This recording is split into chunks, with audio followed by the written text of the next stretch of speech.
तो भूत पिशाच ये सब चीज़ें क्या हैं? क्या इस आज भी धरती पर अवेलेबल हैं? क्या इस धरती पर अभी भी भूत पिशाच होते हैं? बिल्कुल होते हैं। कैसे होते हैं मैं बताता हूँ आपको।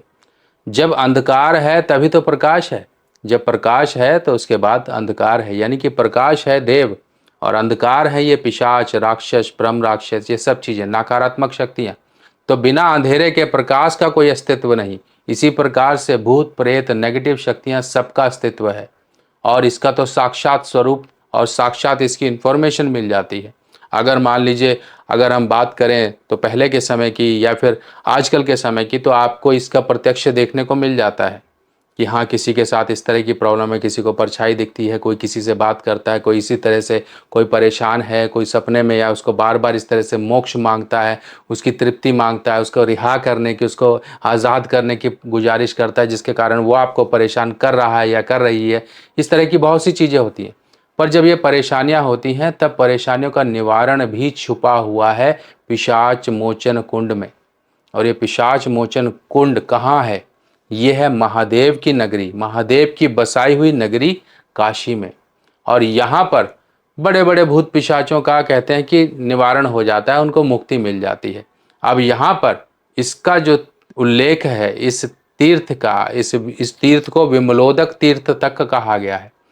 और यहाँ का उल्लेख गणेश जी, भगवान कार्तिकेय दोनों से मिलता है। वो तक आए थे और यहाँ पर वाराही देवी मंदिर, संकट मोचन मंदिर, अहिल्याबाई घाट, बहुत सी, देखिए 80 घाट, ये सब चीज़ें यहीं पर ही क्यों हो रही हैं? और चौबीसों घंटे यहाँ पर आपको सुनने में ये भी आपने देखा भी होगा 80 घाट के बारे में, जहाँ पर चौबीसों घंटे चिताएं जलती रहती। क्यों ये सब कुछ यहीं हो रहा है? क्यों ये सब कुछ यहाँ पर आकर लोग दूर दूर से अपने प्राण त्यागने यहाँ पर आते हैं? कि भाई अगर हम काशी की भूमि पर मर गए, काशी की भूमि पर हमने प्राण त्याग दिए, तो हमारी दुर्गति नहीं होगी, हमें पता है, क्योंकि ये महादेव का वरदान है। जो इस धरती पर प्राण त्यागेगा उसको साक्षात मैं अपने साथ लेकर जाऊंगा, मैं अपने में विलीन करूंगा, यानी कि जन्म मृत्यु का जो चक्र है उससे खत्म हो जाता है। पर कुछ आत्माएं ऐसी होती हैं जो जन्म मृत्यु के चक्र में ही उलझी रहती हैं, परेशान रहती हैं, जिसके कारण हम परेशान रहते हैं, जिसके कारण घर में परिवार में दिक्कतें बहुत रहती हैं। जब ऐसी परेशानियां हों, जब ऐसी चीज़ें हों, आप भी, कई बार तो ऐसा होता है कि हम पहले हमारा सनातन धर्म था, बाद में हमने कोई और धर्म कर लिया, या फिर बाद में हम किसी और धर्म में आ गए, हमारा बैकग्राउंड ये है, पर हमने इस तरह की सब चीज़ें करी। तो जब हम ऐसा करते हैं तो उन अतृप्त जो चीज़ें हैं या फिर वो जो एक चेन चली आ रही थी उससे हम अलग हो जाते हैं, यानी कि अपने एक भीड़ के झुंड से, अपने परिवार के झुंड से अलग हो जाते हैं, तब हम खतरे में आ जाते हैं।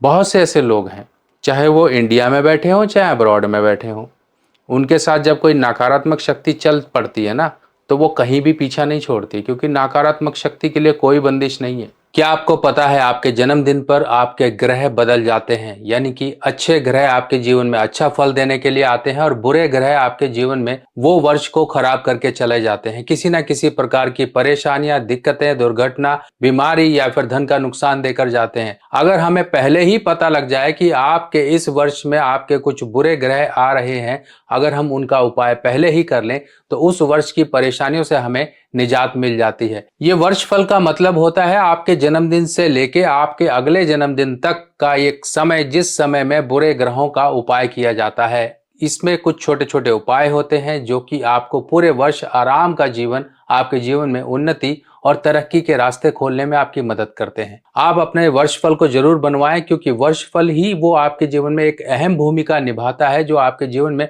आने वाली परेशानियों को दूर रखता है। अपने जन्मदिन पर कर लीजिए कुछ छोटे छोटे उपाय और पूरा वर्ष आप मजे का जीवन पाएं। वर्ष फल बनवाने के लिए आपको अपना नाम, बर्थ डिटेल मुझे देना होगा और आपकी वर्ष फल रिपोर्ट बनाकर आपको व्हाट्सएप पर भेजी जाएगी, जिसमें कुछ छोटे छोटे उपाय दिए जाएंगे। कुछ दान दक्षिणा या फिर कुछ चीजों को जल प्रवाह इत्यादि करना, मंदिर में देना या फिर किसी गरीब को देना या पक्षियों या जानवरों को कुछ देना, इस तरह के कुछ छोटे छोटे उपाय होंगे जिनको करके आप उस वर्ष की परेशानियों से बचाव पा सकते हो। कोई रुकावट नहीं है। जब भी आपके साथ इस तरह की परेशानियां हो रही हो तो एक ही स्थान है जहां पर मुक्ति मिलती है और इस स्थान को महादेव ने खुद बसाया है। इसे कहा जाता है काशी, बनारस, महादेव की नगरी, जो कि त्रिशूल पर स्थित है, यानी कि महादेव के त्रिशूल पर। और यहाँ पर है पिशाच मोचन कुंड, और यहाँ पर है एक वृक्ष, पीपल का वृक्ष, जहाँ पर उन पिशाचों को पीपल पर स्थान दिया जाता है। कैसे?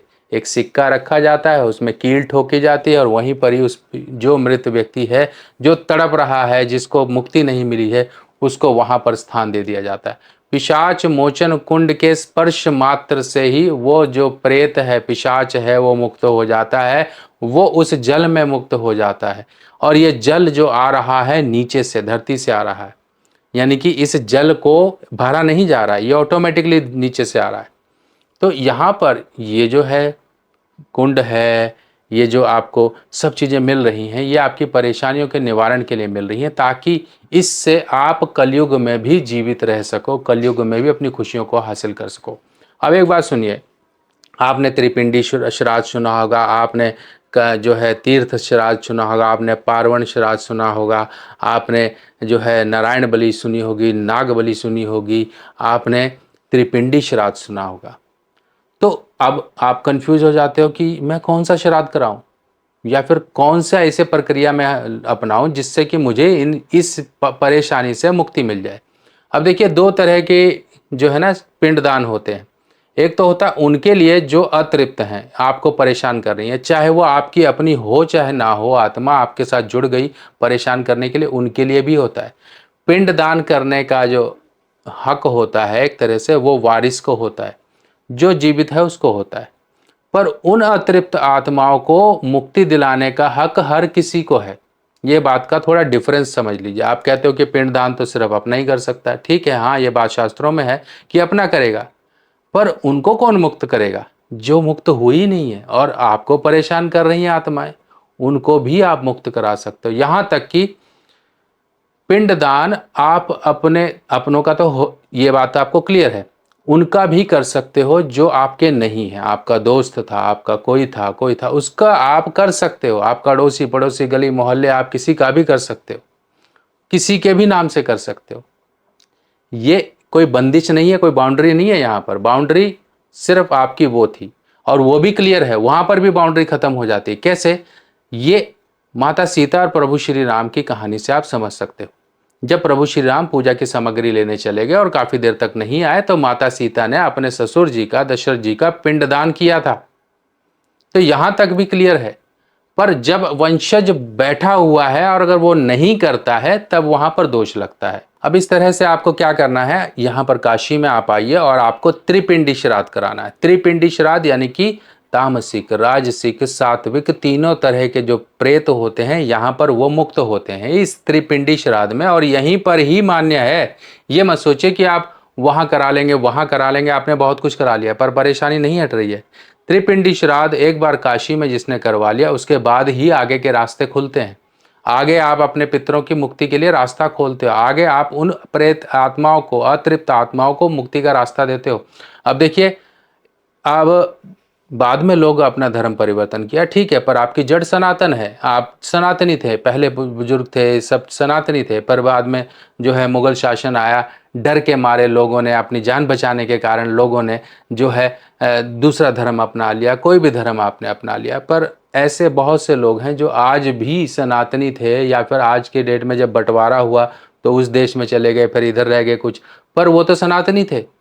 जब कुछ ऐसा हुआ तब वो जो एक प्रक्रिया है वो नहीं हुई, उनके पितृ अतृप्त रहे, उनकी जो है जीवन की ग्रोथ रुक गई, उनके घर में बीमारियां, कलेश, शादी ना होना, संतान ना होना, गंदी गंदी बीमारियां, या कोर्ट कचहरी के झंझट में पड़े रहना, या मानसिक परेशान हो जाना, ये सब परेशानियां लगी रही और उनकी मुक्ति हुई है। बहुत से ऐसे लोग हैं जिनके त्रिपिंडी श्राद्ध कराए गए, उनके बाद से वो खुश हैं, और आपको भी ये रास्ता मिल रहा है। त्रिपिंडी श्राद्ध आप यहाँ करवा सकते हैं। फिर जब जब किसी किसी तीर्थ में जाते हो तो नॉर्मल पिंडदान भी अपने हाथ से कर लो, समझो आपको कभी कोई परेशानी नहीं होगी। अपने हाथ से कर दो, किसी को बुलाने की भी जरूरत नहीं, किसी से कोई मंत्र पढ़वाने की भी जरूरत नहीं है। आटा लेकर जाओ घर से गेहूं का, उसमें थोड़े काले तिल मिलाओ, थोड़े शहद मिलाओ, गोलियां बना लो, तीन तीन गोलियां बना लो, 3 पिंड, और इनको जल में आप प्रवाहित कर दो अपने पितरों का ध्यान करते हुए, ओम नमो भगवते वासुदेवाय बोलते हुए इसको जल में प्रवाहित कर दो। आपके पितरों तक भोजन तृप्ति पहुंच जाएगी। ये है तरीका। तो अपनाइए, अपनी परेशानियों को दूर करिए। बाकी परेशानियां जो आपके जीवन में छोटी मोटी आती रहती हैं, इनको दूर करने के लिए तो मैं आपके लिए रिपोर्ट्स लेकर आता हूँ। ये रिपोर्ट बनवाइए, अपनी परेशानियां दूर करिए।